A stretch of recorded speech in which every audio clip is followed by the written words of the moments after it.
ইসলামী ব্যাংকের নতুন চেয়ারম্যান খুরশিদ আলমের বিরুদ্ধে আবারও অস্থিরতা দেখা দিয়েছে।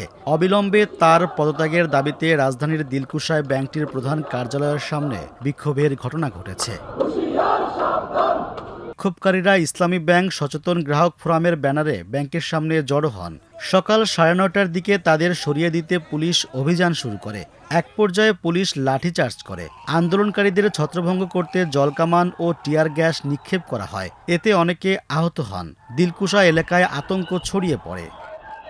আন্দোলনকারীদের অভিযোগ, শান্তিপূর্ণ কর্মসূচিতে পুলিশ অযৌক্তিকভাবে বল প্রয়োগ করেছে। তাদের দাবি, ইসলামী ব্যাংকের নতুন চেয়ারম্যান এসালমের দোসর, তাকে নিয়োগ দেওয়ার কারণে ব্যাংকে আবার লুটপাট হবে। গত কয়েকদিন আগে যাকে চেয়ারম্যান হিসেবে নিয়োগ দেওয়া হয়েছে, 5 আগস্টের পরবর্তী সময়ে বাংলাদেশ ব্যাংক থেকে তাকে বাইর করা হয়েছে।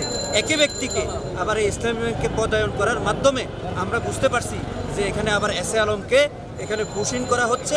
সেটা আমরা সাধারণ গ্রাহকেরা কোনোভাবে হতে দিতে পারবো না, কারণ আমরা দেশকেও ভালোবাসি, দেশের অর্থনীতিকে ভালোবাসি, আমরা দেশের ব্যাংকিং ব্যবস্থাকে ভালোবাসি। আমরা আমাদের গ্রাহকদের আজকে যে অধিকার, সে অধিকার নিশ্চিত করার জন্য আমরা এখানে এসেছি।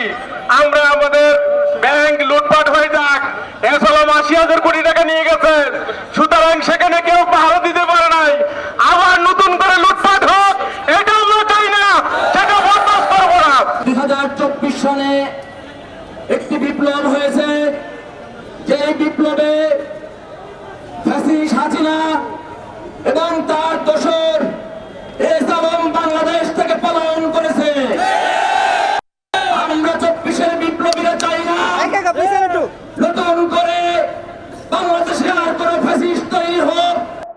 ঈদের আগের শেষ কর্মদিবসে ইসলামী ব্যাংকের চেয়ারম্যান এম জুবাইদুর রহমান পদত্যাগ করেন। তিনি বাংলাদেশ ব্যাংকের নিয়োগ করা স্বতন্ত্র পরিচালক ছিলেন।